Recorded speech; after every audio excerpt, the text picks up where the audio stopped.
Treated as invisible at the gala, she walked away with grace, without knowing the Mafia boss was watching. The chandelier above casts 1,000 shards of light across the marble floor, and I stand at the edge of it all, holding a glass of champagne I have not touched. The bubbles rise slowly, endlessly, and I watch them because watching them is easier than watching the people who refuse to see me. My name is Eleanor Price. Tonight, I am wearing a dress I saved 3 months to buy. Deep emerald. Green, falling just above my ankles. Simple but elegant. I thought it would be enough. I thought if I looked the part, if I stood straight and smiled warmly, someone would notice. Someone would acknowledge that I belong here just as much as anyone else. I was wrong. The Hartwell Foundation Gala is the most prestigious charity event in New York. Politicians, celebrities, old money, and new power gather beneath these crystal lights to write checks and make promises. I am here because I work for them. I manage donor relations for the foundation, coordinating gifts and ensuring that every wealthy name receives personal attention.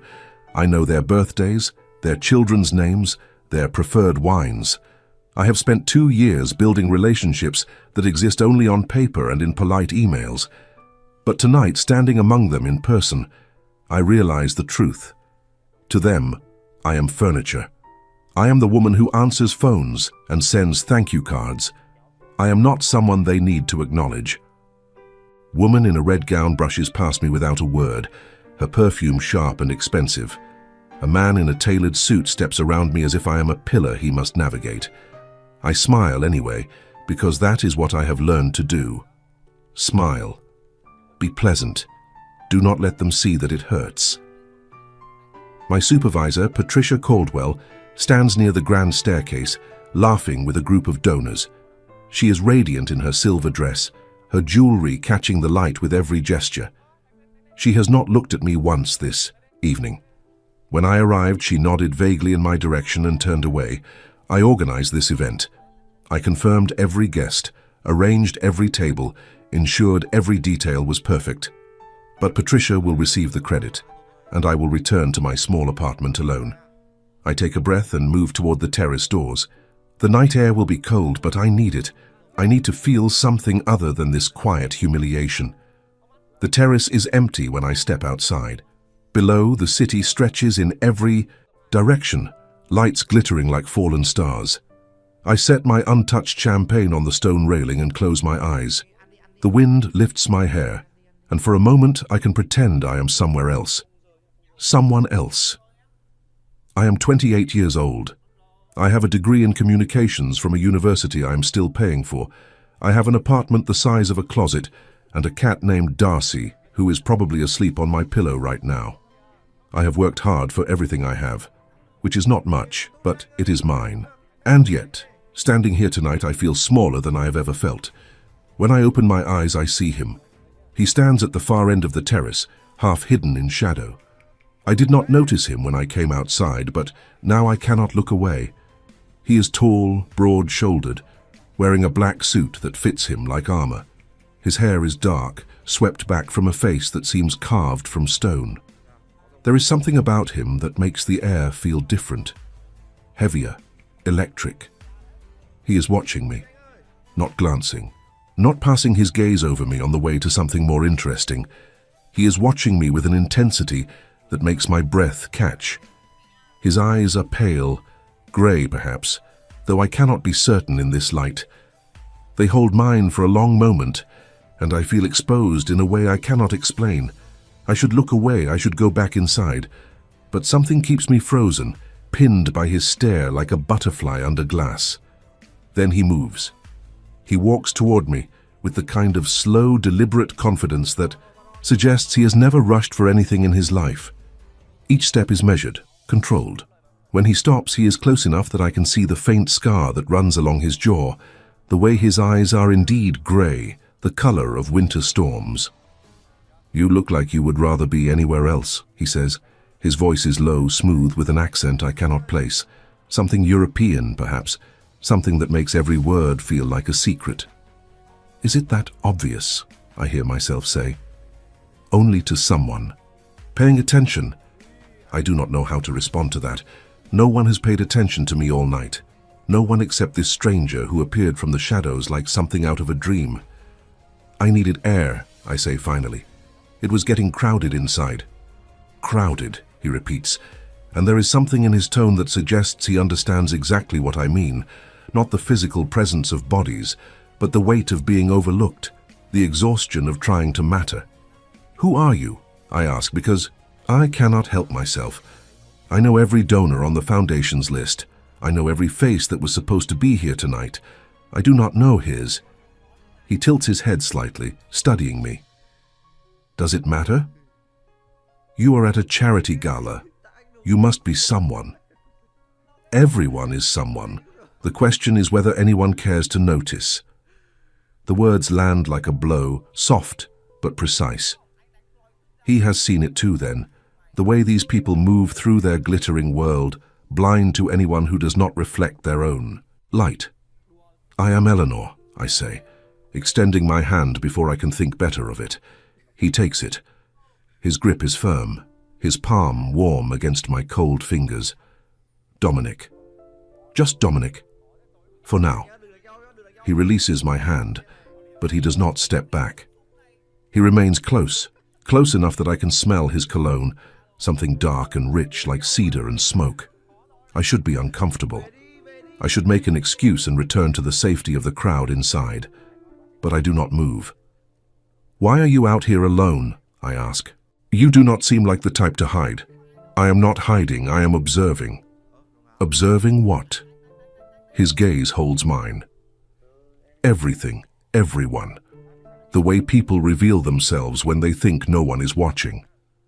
And what have you observed about me? For a moment he says nothing. Then slowly the corner of his mouth lifts. It is not quite a smile, but it is close. You are too good for this room, and you know it. That is why you left. The words strike something deep inside me, something I have tried to bury beneath years of politeness and patience. I feel my eyes sting and I look away quickly, blinking hard. I should go back inside, I say. My voice sounds strange to my own ears, thin, fragile. Should you? I work for the foundation. I have responsibilities. You have already fulfilled them. The event is running smoothly. No one will notice if you stay out here a little longer. How do you know that? Because they have not noticed you all night. Why would they start now? It should hurt, hearing it stated so plainly. But somehow coming from him, it does not. He is not being cruel. He is simply telling the truth that everyone else has been too polite or too indifferent to speak.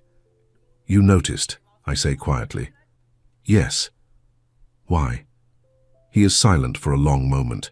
When he speaks, his voice is softer than before. Because you walked through that room like you were carrying something heavy. Everyone else was performing. You were surviving. I do not know what to say. I do not know how this stranger can see me so clearly when everyone I have worked beside for 2 years cannot see me at all. The terrace doors open behind us, and I hear laughter spilling out from inside. The moment breaks.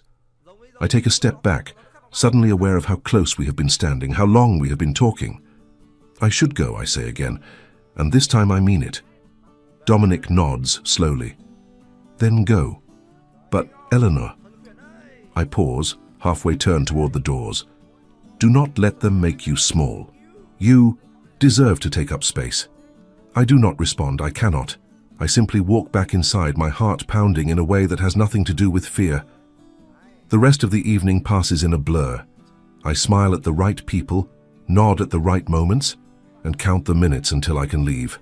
Patricia makes a speech thanking everyone for their generosity. She does not mention my name. No one does. At 11 o'clock, I slip out through a side entrance and walk to the subway. The streets are quiet, the cold, biting through my thin coat. I replay the conversation on the terrace over and over, trying to understand why it affected me so deeply. A stranger told me I deserved to take up space, and somehow, that single sentence felt more meaningful than 2 years of performance reviews and polite acknowledgements. I do not know who Dominic is. I do not know why he was watching me, or why he chose to speak to me. but I cannot shake the feeling that something has shifted. That tonight was the beginning of something I do not yet understand. When I reach my apartment, Darcy is waiting by the door, meowing his displeasure at my late arrival. I pick him up and hold him close, burying my face in his fur. "I met someone," I whisper to him. "I do not know what it means." Darcy purrs, unimpressed by my confession. I set him down and move to the window, looking out at the city lights below. Somewhere out there, in one of those glittering towers, Dominic is probably doing the same thing. Or maybe he has already forgotten me. Maybe I was just a momentary distraction, a woman on a terrace who looked sad, but I do not think so. The way he looked at me, the way he spoke, there was intention behind it. Purpose. And I cannot help but wonder what that purpose might be. I change out of my dress and hang it carefully in the closet. I wash my face and brush my teeth and go through all the motions of a normal night, but when I finally lie down in bed, sleep does not come. I keep seeing his eyes, grey like storms, like steel, like something that could cut through every wall I have built around myself. Treated as invisible at the gala, I walked away with grace. But I did not walk away unchanged, and somewhere in the city, the man who watched me is waiting. Check if you are already subscribed to this channel. These stories are crafted to make you feel seen, understood, and moved. If you have ever felt invisible, this is the place where your emotions matter. Subscribe now and become part of a community that believes in the power of stories to heal and transform. 3 days pass. I return to work. I answer emails and coordinate meetings and pretend that nothing has changed. Patricia thanks me for my work on the gala, briefly and without eye contact, before moving on to discuss the next event. I nod and smile and take notes like the professional I am supposed to be. But something has changed. I feel it in the way I carry myself, in the questions I ask myself late at night. Do I deserve to take up space? Have I been making myself small without realizing it? The stranger's words echo through my mind, like a song I cannot forget. On Thursday afternoon, a delivery arrives at my desk. A single white rose in a crystal vase, accompanied by a small envelope. My co-worker, Jennifer, leans over with raised eyebrows. "Secret admirer?" "I doubt it," I say, but my hands tremble slightly as I open the envelope. The card inside contains only 2 words, written in elegant script. Take, space. There is no signature, no name, but I know immediately who sent it. I spend the rest of the day trying to focus on my work, but my thoughts keep drifting to Dominic. Who is he? How did he know where I work? And why is he reaching out to me now, days after our brief conversation on the terrace? That evening, as I am leaving the office, my phone buzzes with a text from an unknown number. There is a restaurant on Madison and 53rd called Lucia. Meet me there at 8. Come if you are curious. Stay home if you are afraid. I stare at the message for a long moment. Every logical part of my brain tells me not to go. I do not know this man. I do not know what he wants. Meeting a stranger at night in a city like New York is the kind of decision that ends badly in every cautionary tale I have ever heard. But there is another part of me, a part that has been quiet for too long, that wants to know, that needs to understand why this man saw me when no one else did. I go home. I change into a simple black dress, nothing fancy, just something that makes me feel like myself. I feed Darcy, tell him not to wait up, and call a car to take me to Madison Avenue. Lucia is not what I expected. From the outside, it looks like any other upscale Italian restaurant, all warm lighting and white tablecloths. But when I step inside, I realize it is something more. The host greets me by name before I can introduce myself and leads me through the main dining room to a private area in the back. Dominic is already there, seated at a table near the window. He rises when he sees me, and once again I am struck by his presence. He fills the room simply by existing in it. "You came," he says. "I was curious." "Not afraid?" "A little," I admit. But curiosity won. He gestures to the chair across from him, and I sit. A waiter appears immediately, pouring water into crystal glasses, presenting menus with silent efficiency. When he leaves, Dominic watches me with that same intensity I remember from the terrace. "You are wondering who I am," he says. "It is not a question." "Among other things." "Ask." I take a breath. "The gala. You were not on the guest list. I checked." "No, I was not." "Then how did you get in?" "The same way I get in anywhere, by making it clear that no one should stop me." It is an arrogant statement, but there is no arrogance in his tone. He is simply stating a fact, and somehow I believe him. "What do you do?" I ask. "What is your business?" "I have many businesses. Real estate, import and export, investments." That is vague. It is honest. The details would take longer than one dinner to explain. I study his face, looking for deception, but I find only calm certainty. Whatever Dominic does, he does it with complete confidence in himself. "Why did you invite me here?" "Because I cannot stop thinking about you." The directness of it catches me off guard. I feel heat rise to my cheeks and look down at the table, suddenly unable to meet his eyes. That is a bold thing to say to someone you barely know. I prefer honesty to games. Life is too short for pretending. When I look up again, he is still watching me, waiting for my response. There is no pressure in his gaze, only patience. He will wait as long as it takes for me to decide what I want. "Tell me something true," I say finally. "Something that matters." He considers the question for a moment. Then he leans back in his chair, and something in his expression shifts, softens. "My mother died when I was 12. She was the only person in my life who made me feel safe. When she was gone, I promised myself I would never be powerless again. Every decision I have made since then has been about control, about ensuring that no one can take from me what I am not willing to give."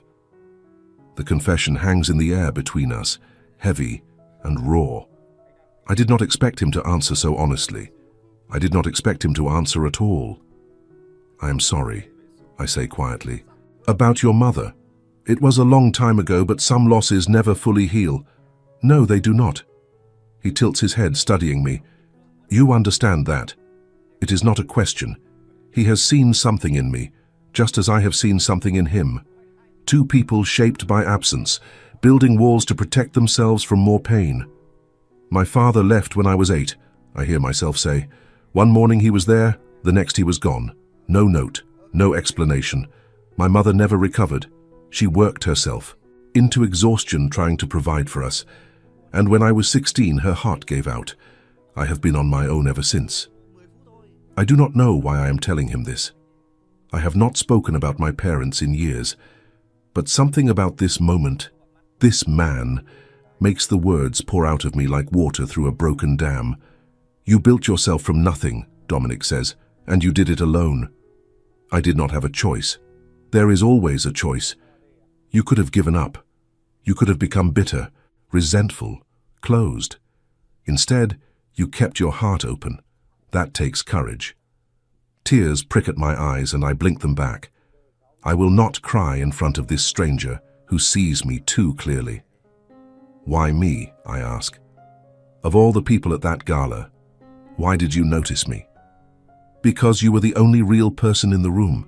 Everyone else was performing. You were simply existing, trying to survive. I recognized it because I used to be the same." "Used to be?"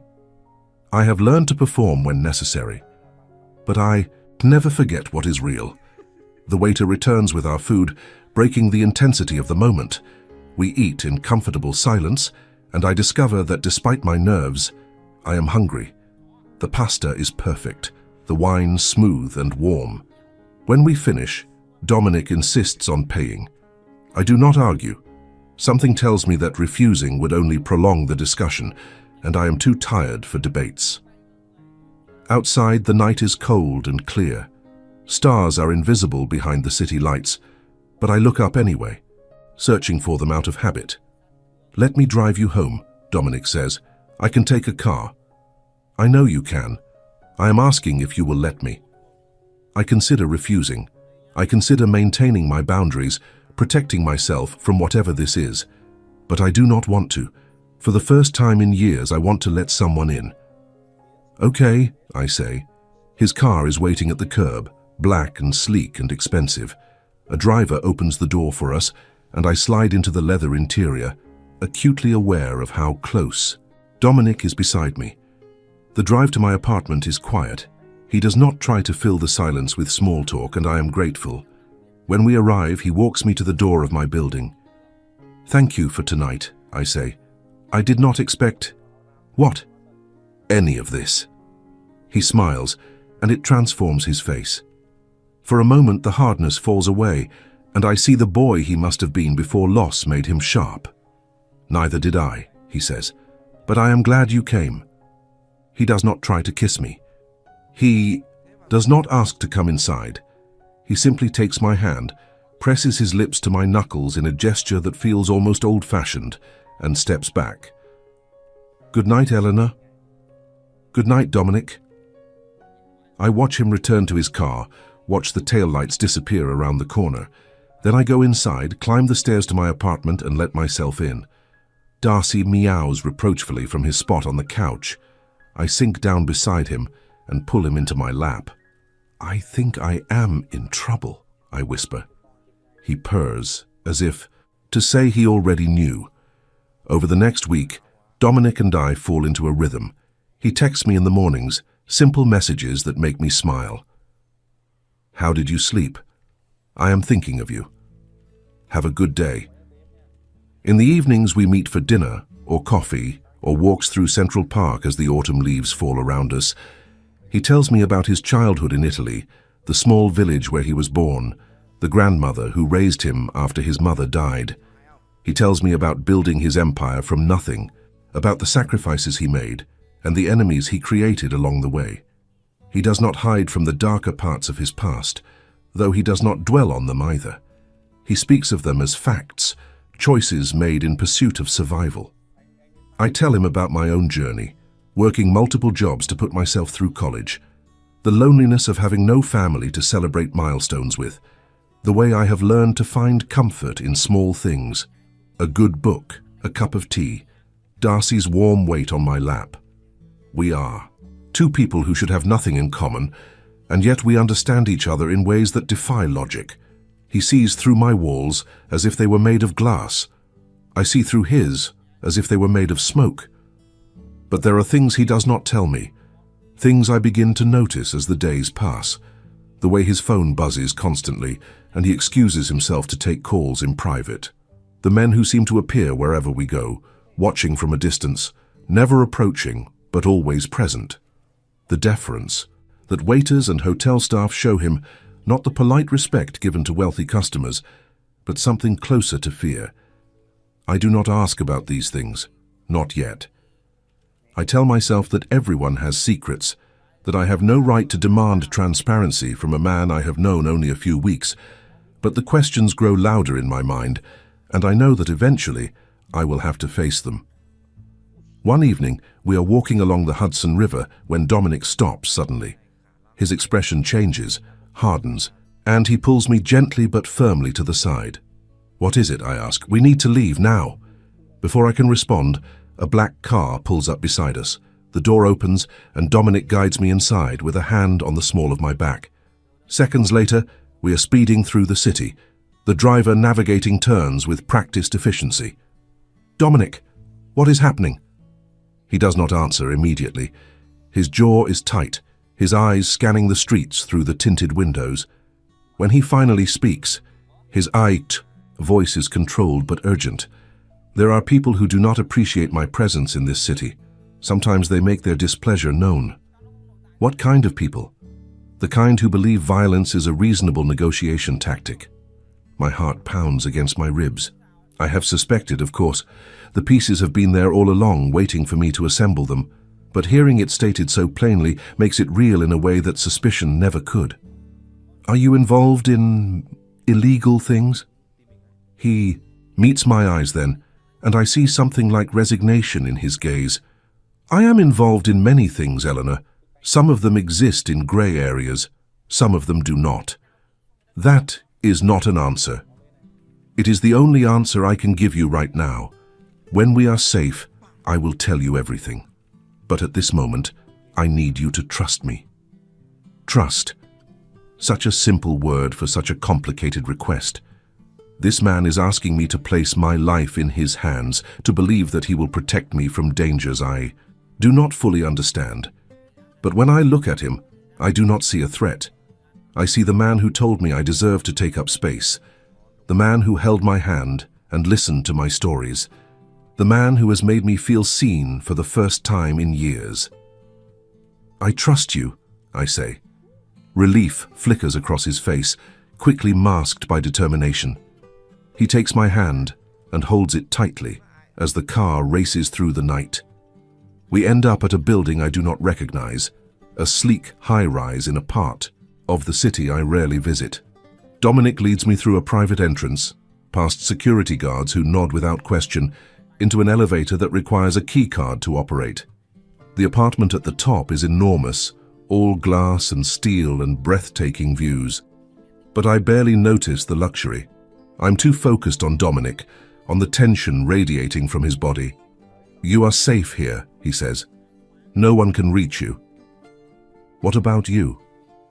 Are you safe? He smiles, but there is no warmth in it.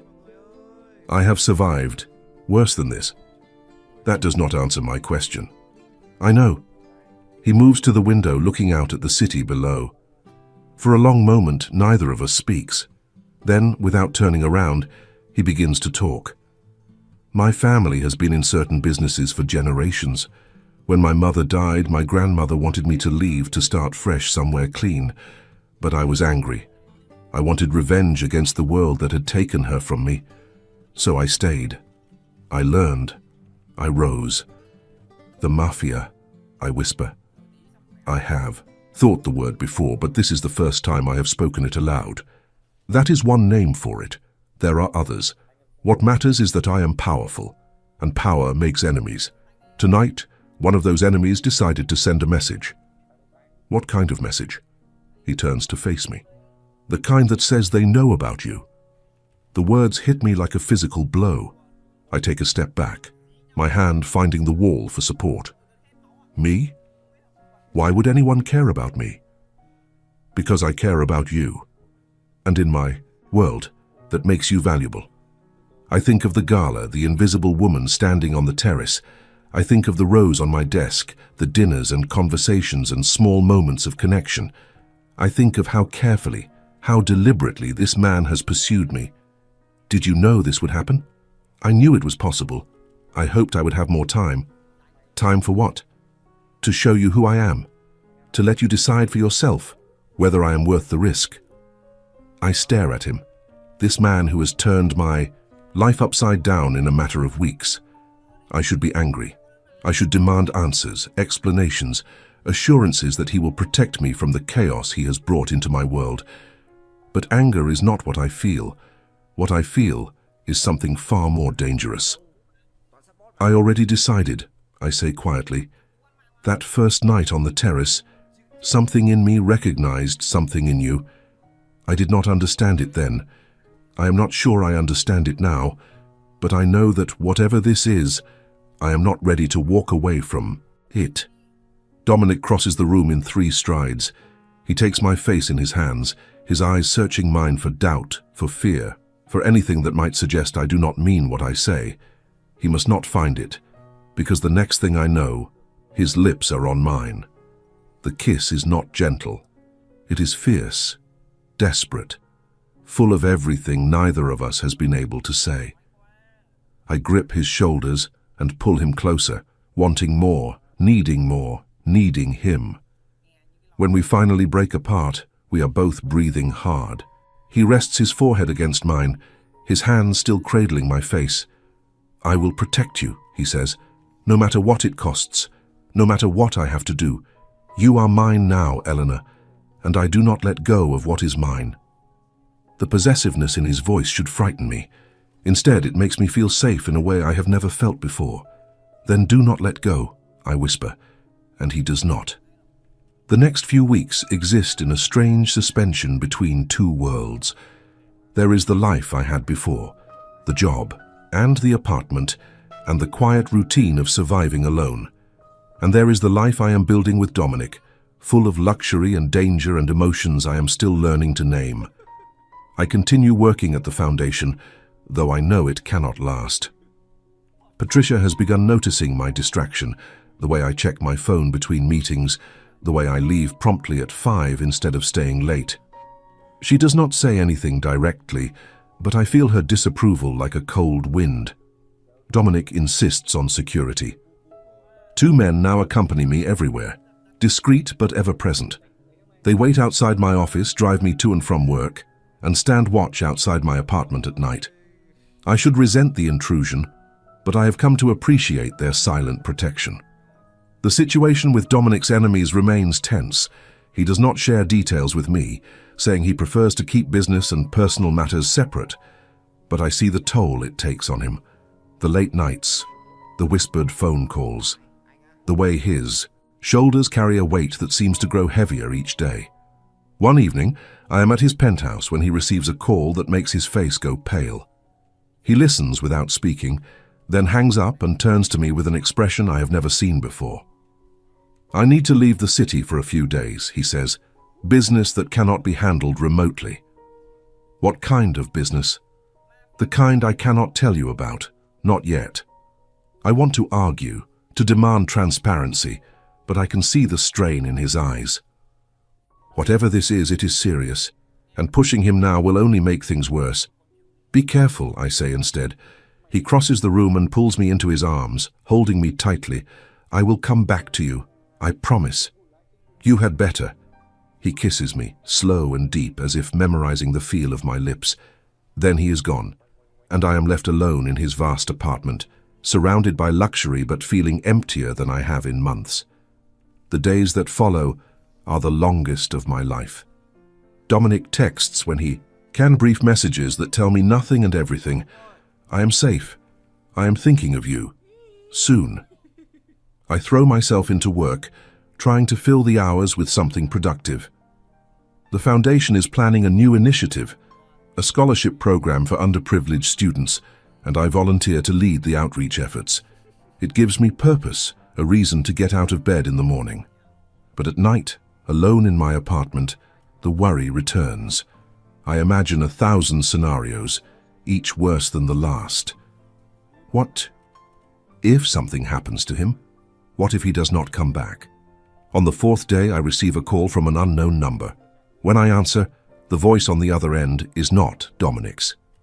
"Miss Price, we have not met, but I know a great deal about you." The voice is cold, smooth, with an accent that reminds me of Dominic's, but where his accent is warm, this one is sharp, dangerous. Who is this? A friend of Dominic's, or perhaps a former friend. These things are complicated. My hand tightens on the phone. "What do you want?" Only to introduce myself. "My name is Victor Moretti. Dominic and I have a long history together, though I suspect he has not told you about me." "He has not told me about a lot of things." "No, I imagine not. Dominic has always been selective about what he shares. It is one of his more frustrating qualities."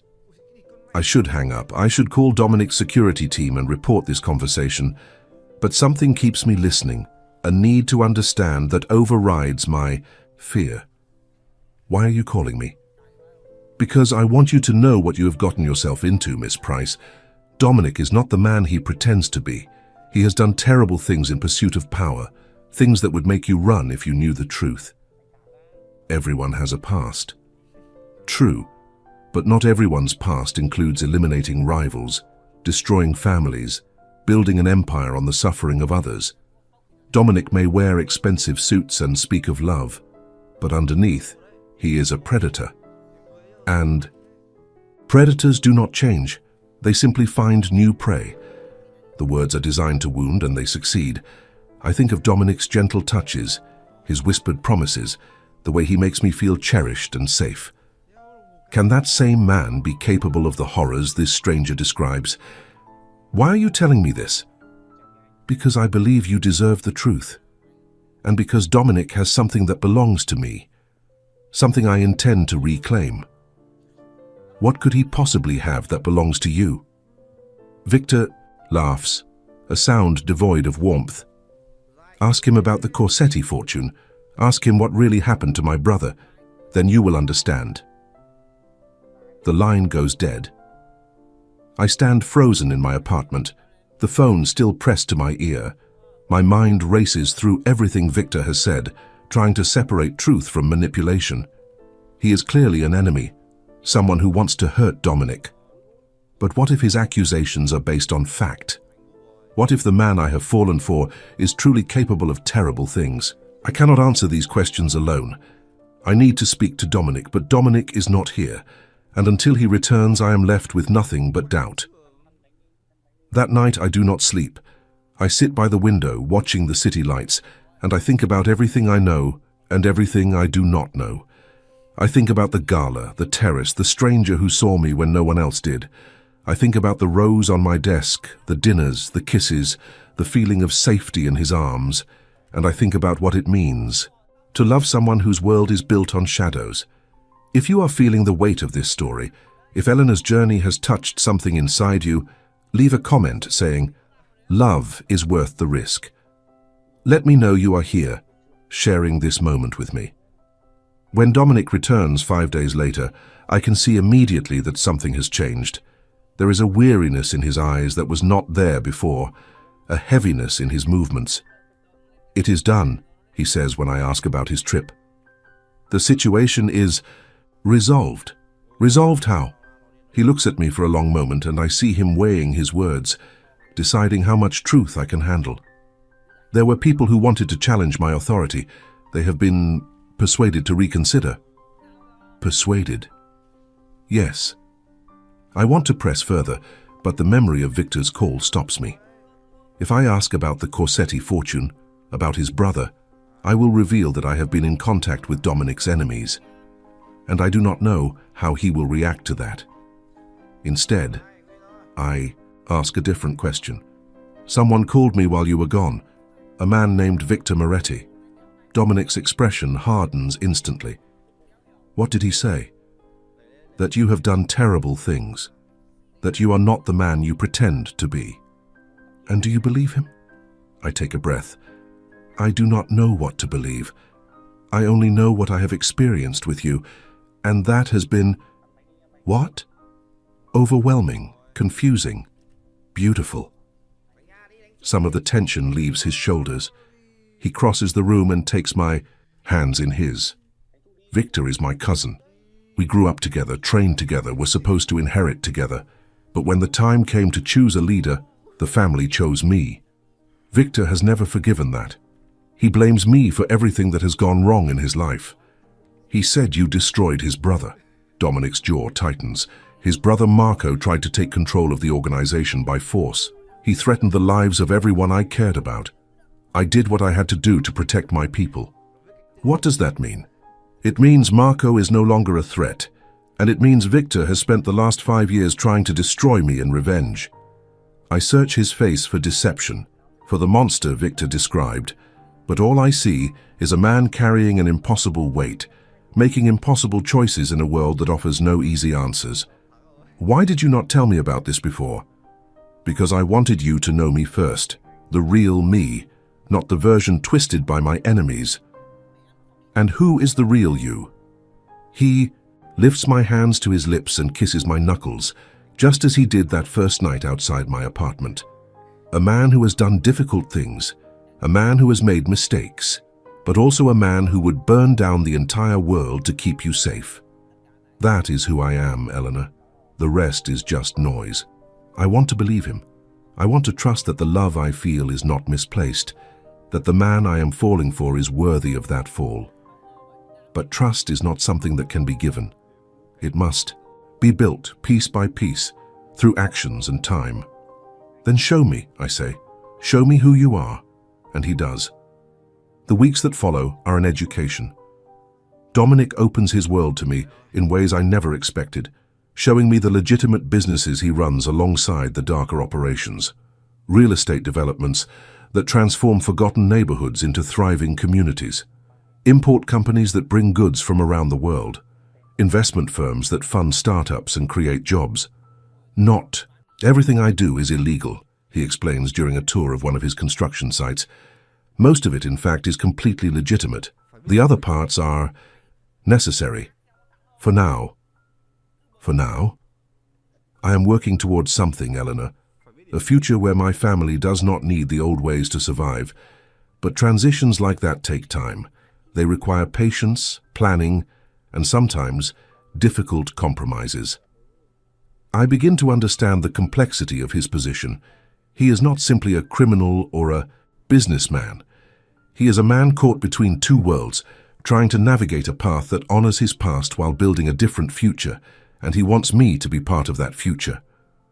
I never expected to find someone like you, he tells me one night as we lie together, watching the city lights through the penthouse windows.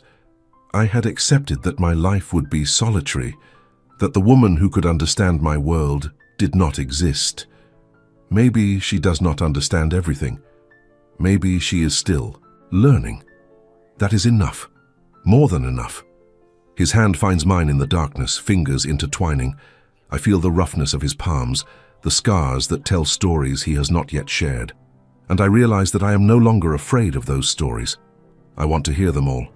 But peace, I am learning, is fragile in Dominic's world, and it shatters without warning. It happens on a Tuesday. I am at the foundation reviewing applications for the new scholarship program when Patricia calls me into her office. Eleanor, we need to talk. Her expression is carefully neutral, but I have worked for her long enough to recognize the tension beneath the surface. Of course. What is this about? I have received some information about your personal life. My stomach drops. What kind of information? Questions have been raised about your associations, specifically your relationship with a man named Dominic Valenti. Dominic's family name. I have heard him use it rarely, preferring just his first name in most situations, but someone has been digging. I do not see how my personal relationships are relevant to my work here. Normally they would not be, but the Hartwell Foundation depends on its reputation. We cannot afford to be associated with certain elements.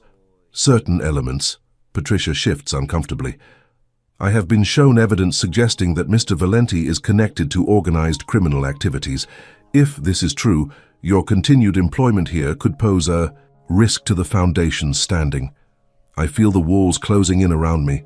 Everything I have worked for, the career I built from nothing, the respectability I struggled to achieve, all of it threatened by my choice to love the wrong man. Who showed you this evidence? I am not at liberty to say. But I already know. Victor Moretti. He is not content to attack Dominic directly. He is coming after everyone and everything Dominic cares about. I need time to address this, I say, keeping my voice steady through sheer force of will. Can you give me until the end of the week? Patricia considers for a moment, then nods. Until Friday. But Eleanor, if you cannot resolve this situation, I will have to let you go. I hope you understand. I understand perfectly.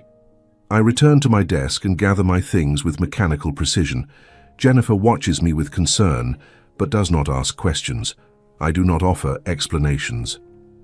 When I reach the street, I call Dominic's private line. Eleanor, what is wrong? We need to talk now. An hour later, I am in his office, pacing the length of the room while he listens to my account of the conversation with Patricia. When I finish, his expression is thunderous. Victor, this has his fingerprints all over it. He is trying to isolate me, cut me off from my normal life so I have nowhere to go but to him. That will not happen. How can you be sure? Dominic rises from his chair and crosses to where I am standing.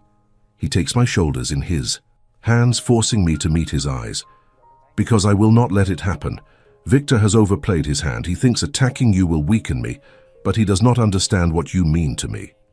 He does not understand that I will burn his entire operation to the ground before I allow him to harm a single hair on your head. The intensity in his voice is almost frightening, but beneath the fire, I see something else. Fear. He is afraid of losing me, just as I am afraid of losing everything I have built. What are you going to do? What I should have done years ago, end this, permanently. Over the next 3 days, I watch Dominic transform.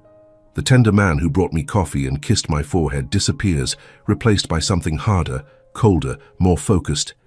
He spends hours in meetings with men I do not recognize, speaking in rapid Italian, making plans I am not privy to. I want to help, but he refuses. This is my fight, Eleanor. I brought this danger into your life, and I will remove it. All I ask is that you trust me. So I trust him, and I wait. On Thursday night, Dominic comes to my apartment. He looks exhausted, dark circles beneath his eyes, his jaw tight with tension. But when he sees me, something in him softens. "It is almost over," he says. "Tomorrow this will end." What is happening tomorrow? A meeting. Victor and I will finally settle our differences. Is it dangerous? He hesitates, and I know the answer before he speaks. There is always risk, but I have taken precautions. My people are prepared. Let me come with you. Absolutely not. Dominic, I cannot sit here and wait while you walk into danger. I need to be there. I need to know you are safe. The best way to keep you safe is to keep you far away from where Victor can reach you. I am not asking for your permission, I'm telling you what I need. We stare at each other, two stubborn people refusing to yield. Finally, Dominic sighs. You are the most frustrating woman I have ever met. I will take that as a compliment. You would. He pulls me into his arms and holds me tightly. I can feel his heart beating against my cheek, strong and steady despite the chaos swirling around us. If I bring you, he says slowly, you will do exactly as I say. You will stay where I put you, and if I tell you to run, you will run. No arguments, no heroics. Do you understand? Yes. Promise me, Eleanor. I promise. He pulls back and looks into my eyes, searching for any sign of deception. Whatever he sees must satisfy him, because he nods slowly. Then we face this together. The meeting takes place in an abandoned warehouse on the waterfront, a location chosen for its neutrality and isolation. As our car approaches, I can see other vehicles already parked nearby, men in dark suits positioned around the perimeter. Dominic holds my hand tightly as we walk through the doors. Inside, the warehouse is vast and empty, lit by industrial lights that cast harsh shadows across the concrete floor. In the center of the space, a single table has been set up with two chairs facing each other. Victor Moretti is already waiting. He is tall like Dominic, with similar features that speak to their shared blood. But where Dominic's eyes are grey and warm, Victor's are ice blue and completely devoid of feeling. "Cousin," Victor says, rising from his chair, "and the lovely Miss Price. I did not expect you to bring her. Eleanor is part of my life now. She has a right to witness. What happens here?" Victor smiles, and it is not a pleasant expression. "How romantic. Tell me, Miss Price, did Dominic explain to you why we are really here? Did he tell you about the empire built on betrayal? About the blood on his hands?" "He told me the truth," I say, keeping my voice steady. "Which is more than you have ever offered." Victor's eyes narrow. The truth. An interesting concept. Let us see if your precious Dominic is willing to share the whole truth. He reaches into his jacket and pulls out a folder, tossing it onto the table between them. There. The evidence of everything you have done. Every deal, every elimination, every family destroyed. I wonder how your girlfriend will feel when she sees it all laid bare. Dominic does not flinch. "I have never hidden what I am, Victor. The difference between us is that I take responsibility for my choices. You hide behind grievance and blame everyone else for your failures." "My failures? You took everything from me. The position that should have been mine, the resources, the respect. And then you eliminated my brother when he tried to take it back. Marco made his choice. He chose violence, and violence is what he received. The tension in the room is unbearable. Men on both sides shift nervously, hands moving toward concealed weapons. I can feel the situation balancing on a knife's edge. Then Victor laughs. "You know what I find fascinating? After everything, you still think you can control this. You still..." Think you are the hero of this story. He shakes his head slowly. But you are not. You are just another monster, Dominic. And monsters eventually get what they deserve. He snaps his fingers, and suddenly the warehouse is full of movement. Men emerge from the shadows more than I expected, surrounding us on all sides. Dominic's men react immediately, drawing weapons, but they are outnumbered. Did you really think I would come here to negotiate? Victor asks. This was never about talking. This was about ending your reign once and for all. Dominic pushes me behind him, shielding me with his body. Eleanor, when I say run, you run. Remember your promise. I am not leaving you. You are not dying for me either. The standoff lasts an eternity that is probably only seconds. I can hear my own heartbeat pounding in my ears, can feel the terror clawing at my chest. This is it. This is how it ends. And then the doors burst open. Men in tactical gear swarm into the warehouse, moving with military precision. They are not Dominic's people, and they are not Victor's. They are something else entirely. FBI, everyone on the ground. The chaos that follows is a blur of shouting and movement. Victor's men scatter, some surrendering, others trying to flee. Dominic pulls me down behind the table, covering me as agents sweep through the building. When it is finally over, I look up to see Victor Moretti in handcuffs, being led toward a waiting vehicle. His face is a mask of fury and disbelief. What is happening? I whisper. Dominic helps me to my feet. His expression is complex, relief mixed with something I cannot quite identify. I made a deal, he says quietly. Weeks ago, when I knew Victor would never stop until one of us was destroyed, I reached out to certain contacts in law enforcement, offered them Victor and his operation in exchange for protection for you and a chance to transition my business into fully legitimate channels. You turned him in? It was the only way to end this without more violence. Victor would have kept coming, kept threatening everyone I care about. This way, he goes away for a very long time, and I get to build the future I have been working toward. I stare at him, this man who has surprised me at every turn, this man who chose peace over power, love over dominance, the future over the past. You did this for me? I did this for us, for the life we could have together, the life I want more than anything. Tears stream down my face. I do not try to stop them. I throw my arms around him and hold on as if he might disappear. I love you, I whisper against his chest. I love you, Dominic. His arms tighten around me. I love you too, Eleanor, more than I ever thought possible. Outside, the night is cold and full of flashing lights and official voices, but in this moment, wrapped in each other's arms, we are warm, we are safe, we are finally, truly home. 6 months later, spring has arrived in the city, transforming the grey streets into avenues lined with cherry blossoms. I walk through Central Park with Dominic beside me, Darcy on a leash between us, protesting the indignity of being forced to exercise. So much has changed since that night in the warehouse. Victor is awaiting trial, his criminal empire dismantled by federal prosecutors. Dominic has kept his promise, transitioning his remaining businesses into legitimate operations, working with authorities to ensure everything is above board. It has not been easy. Old associates have turned their backs on him. New partnerships have been slow to form, but he approaches each challenge with the same determination that first drew me to him. As for me, I left the foundation 2 months after the confrontation with Patricia, not because I was fired, but because I chose to leave. Dominic helped me start my own non-profit, focusing on educational opportunities for children from difficult backgrounds. We call it the Second Chance Foundation, and it is the most meaningful work I have ever done. You are quiet today, Dominic observes as we find a bench overlooking the lake. I am thinking about how different my life is now compared to a year ago. Different good or different bad? I turn to look at him, this man who has become my partner, my protector, my home. Different, amazing. He smiles, and it still transforms his face.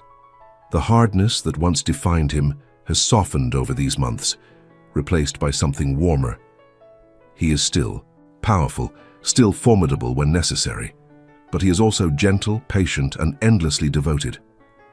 "I have something for you," he says, reaching into his jacket pocket. My heart skips. "Dominic, do not panic. It is not a ring." He pauses, his smile widening. "Not yet." He pulls out a small velvet box and opens it to reveal a delicate pendant. A silver butterfly, its wings set with tiny diamonds that catch the spring sunlight. "A butterfly," I whisper. "You emerged from your cocoon, Eleanor. You transformed from someone who felt invisible into someone who commands attention simply by existing. This is to remind you of how far you have come." Tears prick at my eyes as he fastens the chain around my neck. I touch the pendant gently, feeling its weight against my collarbone. "It is beautiful, not as beautiful as you." I lean in and kiss him, slow and sweet, not caring who might be watching. We are past hiding, past pretending to be anything other than what we are. Two people who found each other against impossible odds and built something real from the wreckage of their pasts. When we break apart, Dominic takes my hand in his. "There is something else I want to discuss." "More surprises?"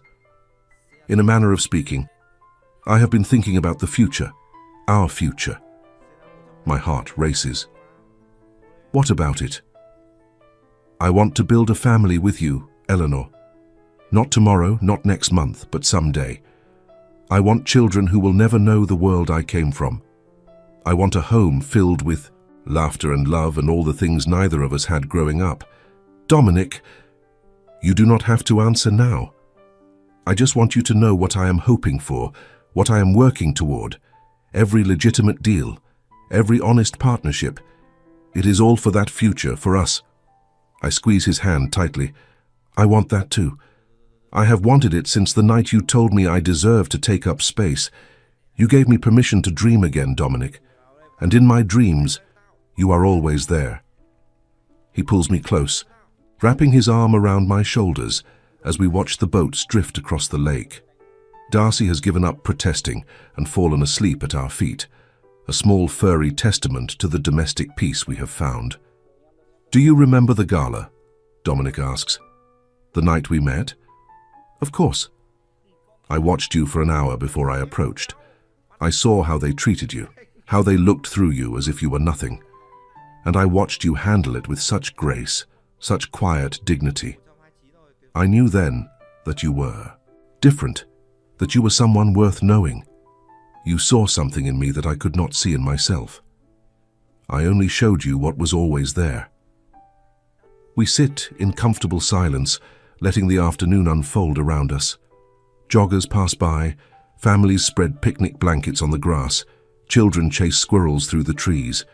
Ordinary life, ordinary moments, extraordinary because we are sharing them together. "Thank you," I say quietly. "For what?" "For watching, for waiting, for being brave, enough to approach a woman standing alone on a terrace. Thank you for being brave enough to say yes. I think about everything we have been through, the fear and uncertainty, the danger and revelations, the moments when I wondered if I was making the biggest mistake of my life. I think about how close we came to losing each other, how many obstacles stood in our way, and I think about how none of it matters now, because we are here, we are together, we are building something beautiful from the ashes of our broken pasts." Treated as invisible at the gala, I walked away with grace. I did not know then that someone was watching, that my life was about to change in ways I could never have imagined. But now I know. Now I understand that sometimes the greatest loves begin in the most unexpected moments. That being seen by the right person can transform everything. That grace under pressure is not weakness, but strength. And that home is not a place. Home is a person who chooses you, protects you and loves you exactly as you are. I have found my home, and I am never letting go. If you have watched this far, it is because you liked this story. Leave a comment saying, "I watched this far so I can get to know you and see who really enjoys the stories here on the channel." And if this story touched your heart, please give it a like and share it with someone who might need to hear it. Your support means everything and helps us create more stories that remind you that love, grace, and second chances are always possible. Subscribe to the channel if you have not already, and I will see you in the next story. Thank you for being here. Thank you for watching. Thank you for believing in the power of love to transform even the darkest nights into beautiful dawns.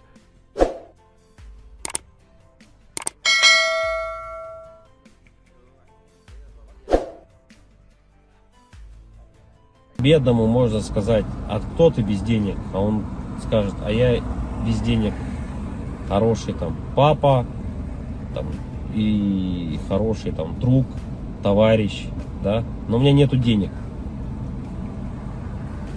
И вот тут вопрос возникает о том, что и этому человеку нужны, по сути, и дав ему, вот тут интересно, и дав ему в моменте огромное количество денег, останется ли он таким же? Либо это все поменяет его. Или у бедного, к примеру, или у богатого забери все деньги, сможет ли он найти себе друзей, там, хорошую жену, стать там, не знаю, хорошим отцом? Ну, вот такие вот интересные вопросы на самом деле.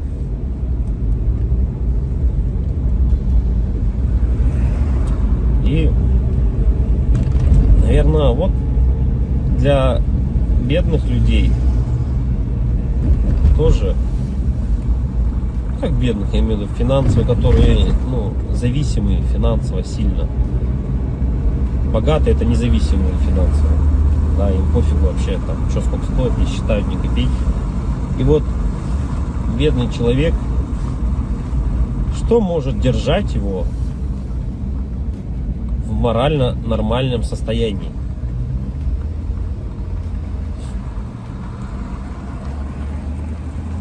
Это, наверное, возможно, поддержка семьи, поддержка друзей. Ну, как я и говорил, к примеру, как у меня есть сосед, вот у него есть поддержка родителей, да, поддержка друзей. Но он не вылазит из ситуации, в которую залез. И получается, что у нас получается? Что это тоже не важно? Что даже имея поддержку своих родственников, друзей, ты не вылезешь из дизморали, из такого образа жизни? Получается, нет. Так что же тогда? Алло. Алло. Ты еще не заезжал? Вот я еду, сейчас заеду скоро. Не едь туда, все, ладно, прошу. Все, хорошо, давай. Вот, как я и говорю, можно... Так что же для человека самое главное получается? Чтобы держаться на плаву. Многих же не останавливают, дети не останавливают, да, которые имеются. Да, любовь к детям тоже их не останавливает. Да, как-то...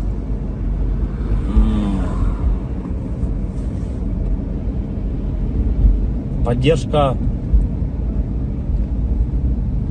Наверное, вот если так разобраться, наверное, самое внутреннее, наверное, если вот так вот разобраться, прямо углубиться, возможно, поддержка жены, типа, или девушки, если прям вот глубоко внутрь копнуть, тоже на самом деле не всегда. Но если у тебя есть девушка и жена, ты на ежедневной основе с ней общаешься, с ней видишься. Ты единственный человек, по сути, да, который, наверное, важен в твоей жизни, который может дать дельный типа совет.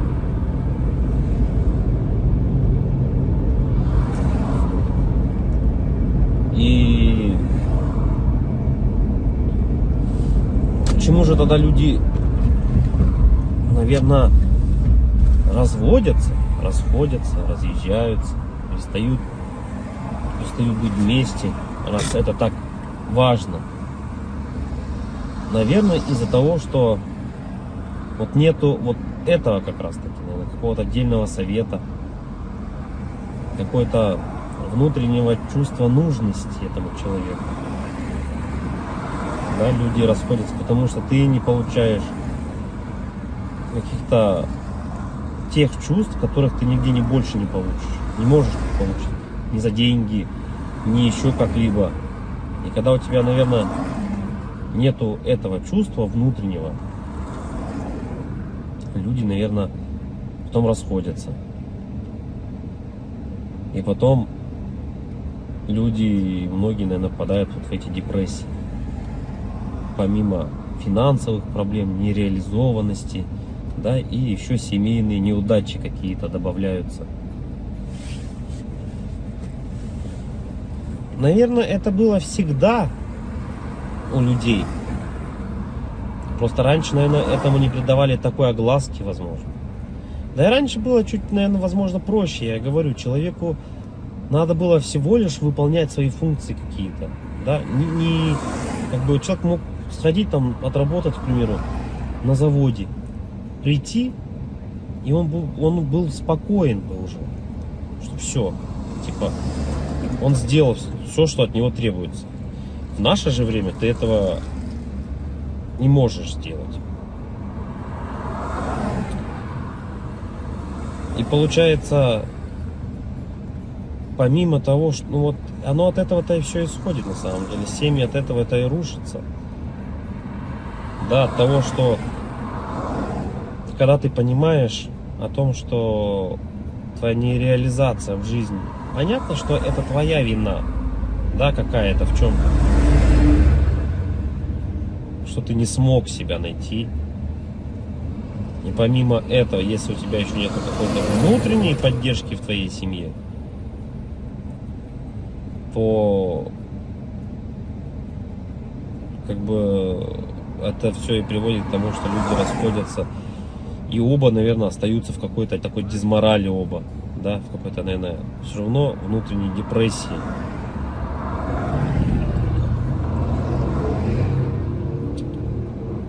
Короче, и как же избежать этого всего, наверное, главный вопрос.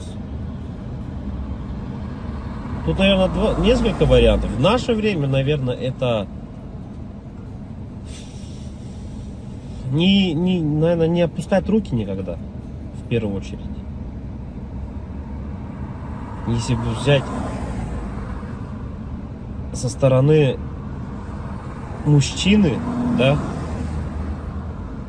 то в наше время, наверное, главное не то, типа, сколько он зарабатывает, а главное, чтобы, наверное, не опускать руки.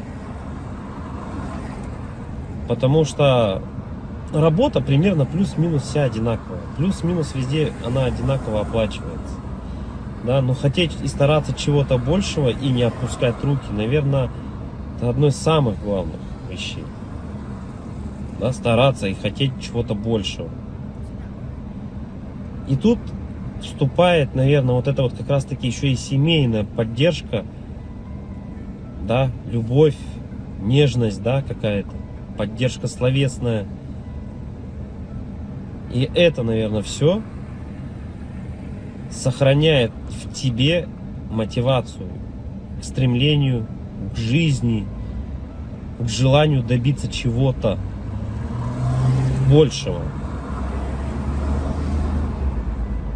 Можно не хотеть ничего на самом деле, да, устроиться в какую-то организацию, зарабатывать 100 тысяч рублей, но тебе этих денег явно не будет хватать. И в оконцове ты опять-таки поймаешь, наверное, эту дезмораль. Потому что все оно по кругу крутится. И потом люди на СВО уходят, умирают за 5-7 миллионов рублей. И я не думаю, что это кого-то осчастливит. Ну, во всяком случае, данного человека точно это не осчастливит.